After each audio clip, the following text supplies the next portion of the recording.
I'm starting to find it hard to believe I'm not cursed. Because every time I start to get forward, something happens to take me back. And it's like the same cycle. And it's hard because I've been alone so long living like this.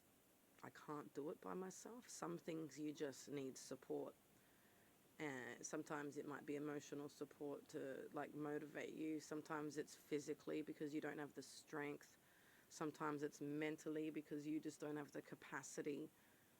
But whatever it is, you can't do it all alone in life. And add to the fact that I've been in the forest in a without everything set up properly. So I came out here for solitude but ended up in isolation. So there's only so long you can be on your knees washing your hair in a bucket. There's only so long you can be taking a wheelbarrow down the hill to empty your fucking toilet. And there's only so long you can run around fixing things that are going wrong. There's only so long you can have your life deteriorating and living like a fucking pig before it just gets too much and takes over and becomes everything. And that's what's been happening. I've got drafts on the door and water's been coming in and leaking because the seals broke on those, and I've got those holes where the mice have been getting in, but then I couldn't afford mice traps, so they've been getting in and taking my food and then making a mess, and then they got in and they pissed all over the linen, and then that cost money to go to the laundromat, that took money that I didn't have. Then a rock hit the window and I was on $60 to last me 2 weeks, and that took it down to $25 to last 2 weeks. Then the diesel cost went up, so now I don't even have money. Like, I get my pension and it's gone within the first 24 hours, and I'm going 13 days with $0 in my account. And now my heater died. So we've hardly slept. It's, Sadie's passed out. It's mid-morning, and she should be out running around because she's been awake all night freezing her little furry ass off, nuzzling into me. I haven't been able to sleep. We've got all the blankets down. I've got a medical condition that requires warmth. So all the plans that I had today, I was going to go, I've been planning and bringing my health down to try and go over and visit my grandma. I ordered a click and collect online for her the other day so that I could get her groceries, but also pre-order some stuff to go over and make her a nice roast. Put it in the freezer for her so she's got some meals. And this is what I mean. Every time, I can't just go and hang out with my grandma. It requires me to really be okay. And it takes a lot of planning, and then it takes a lot of recovering from. I can't go over there on an all-nighter, and I can't go over there knowing that I still don't have heat for the night. My caravan's made of wood. I can't bring fire in here. You can't have gas in here.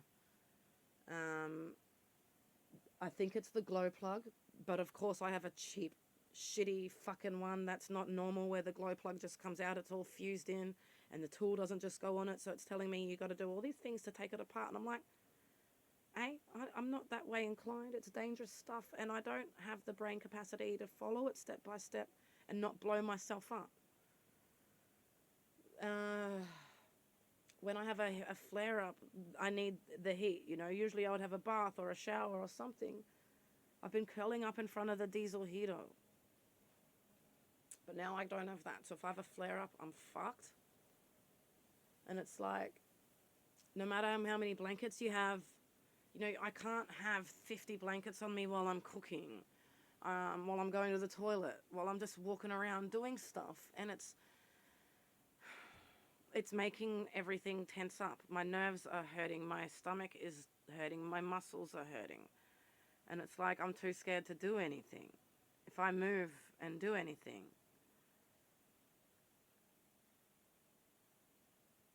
like, what do you do? I'm fucking cold. I'm in pain.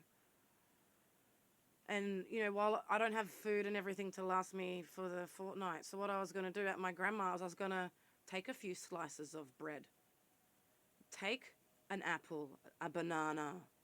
Take 1 liter of the long life milk from the cupboard, because I was going to get enough of a few things to just keep me going to payday. So she misses out on seeing me. She misses out on the roast. She misses out on food getting put in her freezer. Sadie's suffering. My health is on the decline. And I've got all this stress of now trying to figure out how to heat my van. And then I'm like, okay, maybe this is a way to get me off the diesel heater, because it was costing, $50-$60 a week, and now it's costing like 90. And I'm like,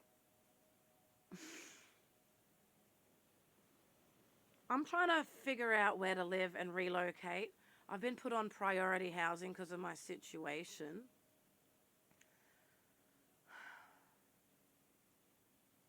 But even then, I can't go into a housing area with my sensory and my safety and my health and my dog. So it's like, I don't know what to do, and I'm trying so hard. I'm burning, I'm starving, I'm scared. My muscles are so tight. I can't sleep. I've got my dog freezing. I still need to figure out how to shave Phoebe's hair. It's getting worse underneath. It's underneath. Every time it rains, those mats are getting like mud stuck on them. It's like I'm in that, and it's, yes, I've started making connections in community, but everything's still a process and a journey, and it's not fast enough for how urgent this is. I've got court in 2 weeks, less. But the same week of court is my dad's birthday. It's the same week as Sadie's birthday. I'm fucking struggling.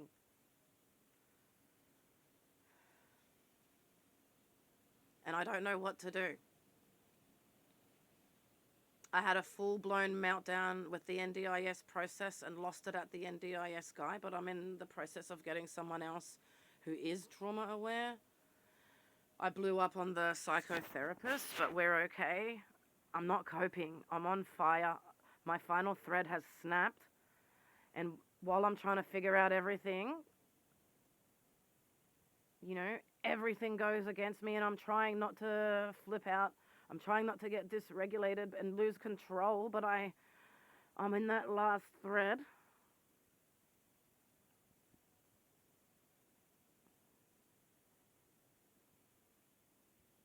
The only pair of jeans that I have left have now got full holes in them because they've been fraying and ripping on the knees, because I spend so much time on my knees. I spend so much time on my knees. People shouldn't live like this. And there are Aussies worse off than me. I am lucky. I've got this hoodie. I am lucky. I have these blankets. And even though this caravan is falling apart, it is helping me.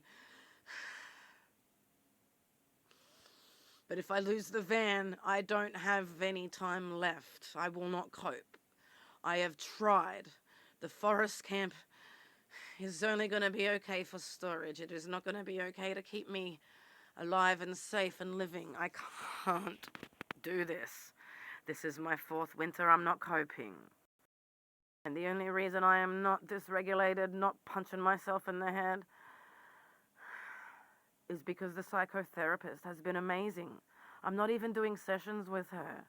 She's getting me connected in the community, but just talking to her is like a session. And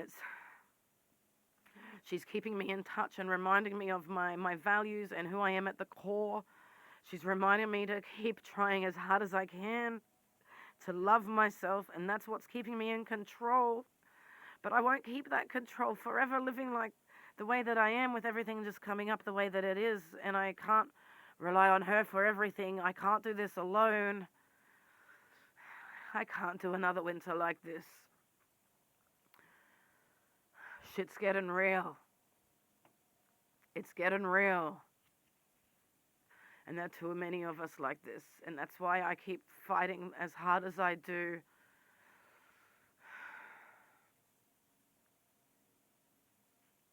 Honestly, I don't know how I'm alive. I truly think it's the psychotherapist. And even with her, I said to her, I'm so grateful, and I've been expressing the gratitude.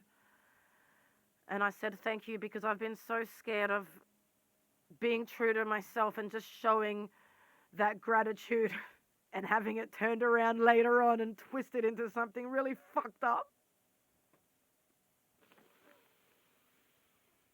And she said, because she knows everything that's going on with court, she's seen all the stuff that was submitted about me and the correspondence that's been twisted and everything. So she knows what I'm going through and what it's doing to me and how it's affecting my mental health, but also just how much it just hurts. And she actually said she was proud of me for still expressing that gratitude and not being too scared of just being who I am at the core because of it. And that's really important. And that's why I'm really grateful to the subscriber who pointed out that stooping to that level, two wrongs don't make a right. And tap out from the psychological warfare that was going on. But